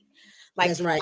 I have been privileged to have a childhood where I played. I did not, and this is probably Black people trauma, but I didn't wear a pair of shorts until the age 18. I was a child. My mama didn't play that. I wore those gauchos. I would them Old Navy joints that come down past your thighs. I didn't wear short shorts until I was 18, a freshman at Alcorn State University, trying out for the cheerleading team. That was my first pair of booty shorts, and I was excited. I became a teacher in 2015 and watched some of my 8th graders come in with 30-inch wigs that would rival my own at the time, and a full face of makeup that I, as a woman of 30-something years old, would not feel comfortable with on. A lot of these women are living their younger years vicariously, their children, very young children, and that's crazy. A lot of these people are feeling the weight of this capitalist society and putting that weight on children, and that's crazy. That's sick, bro. This is what I got from it, real just to give you guys a little insight. I don't. This is just my opinion on it. I feel like my man Eric G in our group, he said this the best. This was the stupidest smart idea that anybody ever fucking had. All right. First off, the story is the mom owns the waxing shit or whatever. All right. So it looks like, if I had to just give the benefit of the doubt, Mhm. she's dumb for sure. She's dumb. Absolutely. It looks like she was over there trying to, make it look good. Like, hey, I got my daughter in here learning the family business immediately, as early as this age right here, and Mhm. she's starting off early. I don't Right. think she really. That's what I think it was too. You know That's what I how mean? it was, Yeah. too. I don't think she really thought it through. She didn't think it all the way through at all. That But she baby, posted on TikTok. She couldn't have thought it all the way through. that baby could be making appointments. That baby There's a could thousand things she could that learn. baby could be sweeping up the hair that you rip. Like, my mother was a Yeah. hairstylist. My mother Mhm. never made me stand on a chair and start learning how to braid hair. I was picking up hair. I was Mhm. checking people in. I would give them Yeah. refreshments when she was running late. There is Yeah. a way to help your child Yeah. be a part of the family Right. business. And that's Yeah. why we said earlier, The other body parts that everybody, she should be able to wax. I'm For sure she waxes sure. other things too. but You know that's what why Everybody we said got one earlier. now. You could have got Thank you. you. Give me some of that. Maybe You know, up there on the upper lip. little bit of that. Something. You know what I'm saying? Like, Listen, yeah. y'all. That's why. This is. One more time. This is why we said it earlier.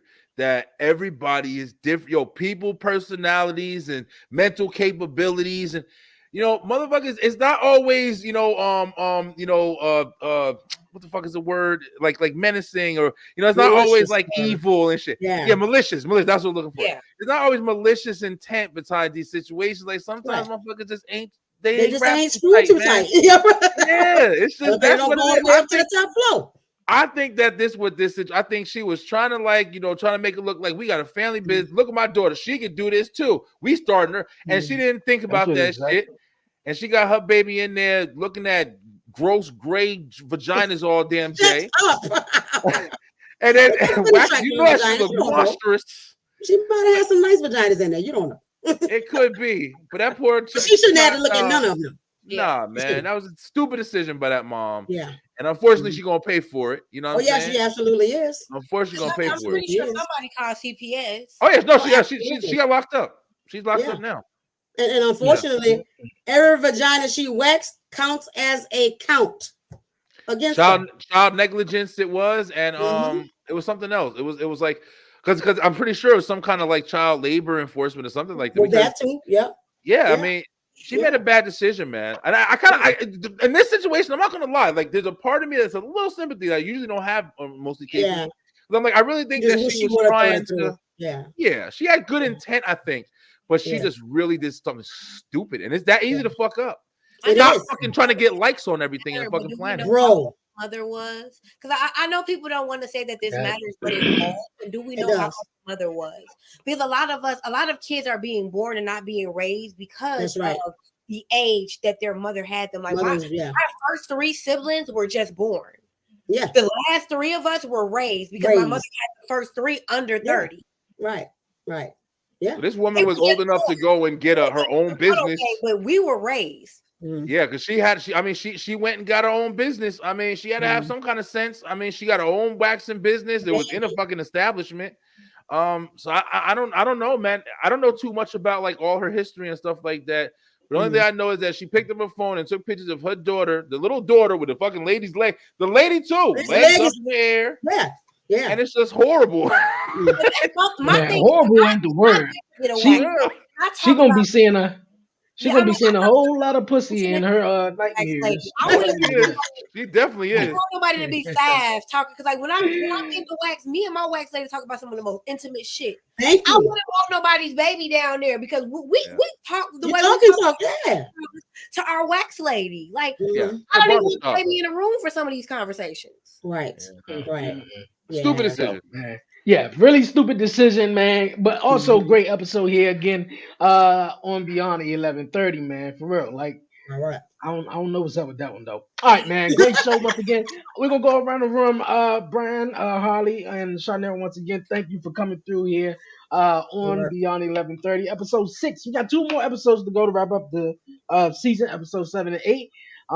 Hope you guys join us for this.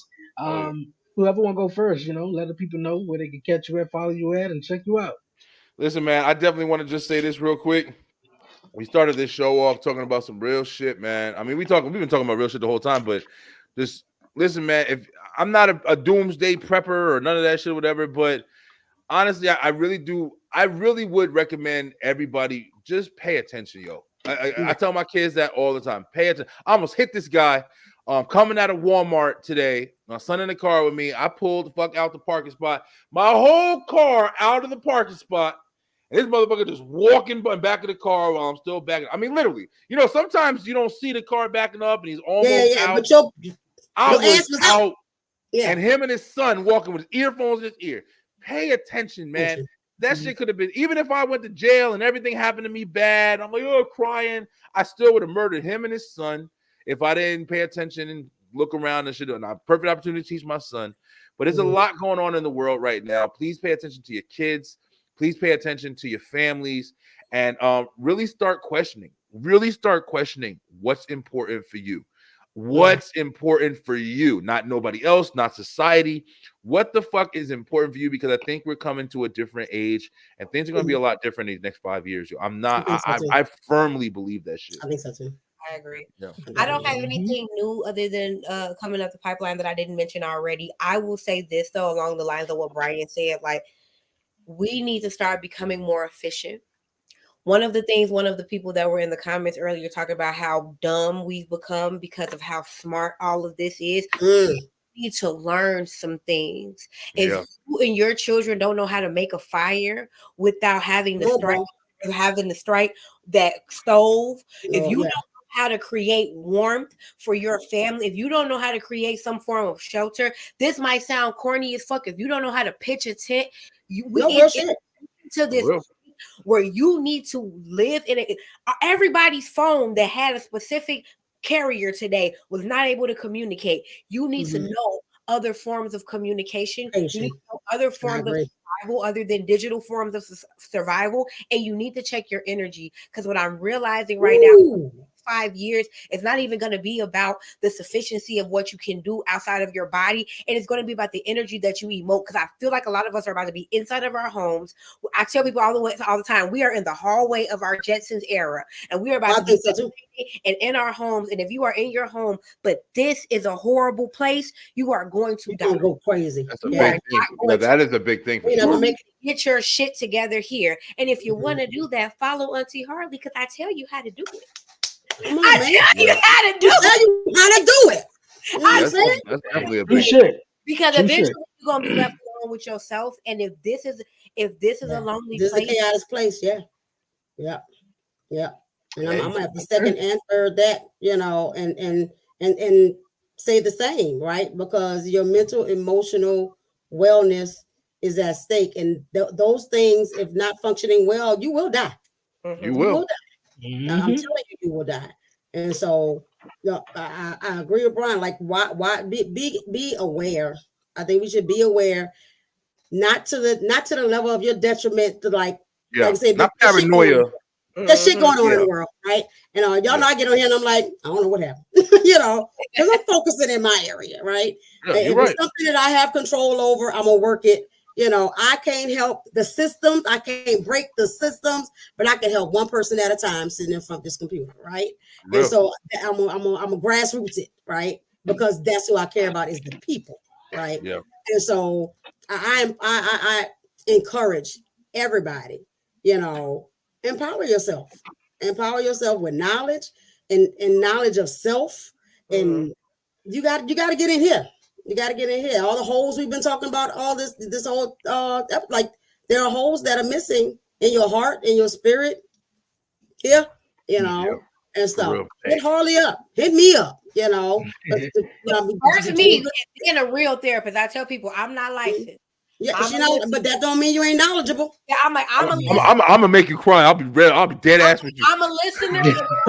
I'll make you cry. Like, it's all necessary. I'm gonna listen. It's all necessary. It's horrible, and then we're gonna send you to Chanel, and we good. There you go. Like we got tag team. Got tag team. And then link, and you gonna come on beyond 11:30 and talk about it. There you go.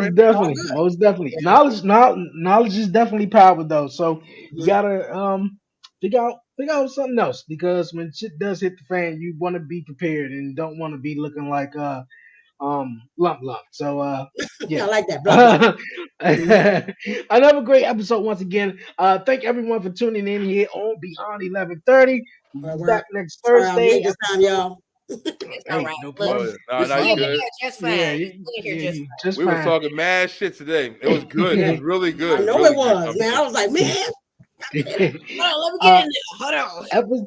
Episode 7 will be back. Returns next Thursday. Until then, you guys, man, definitely stay safe, man. Love on each other. Love yourself, definitely for real. For myself, Dre, aka Dre on Wills, Harley, Charnel, and Brian B. Until next time, you guys, man. We are out, man. Peace. Peace out, Yeah. y'all. Good night.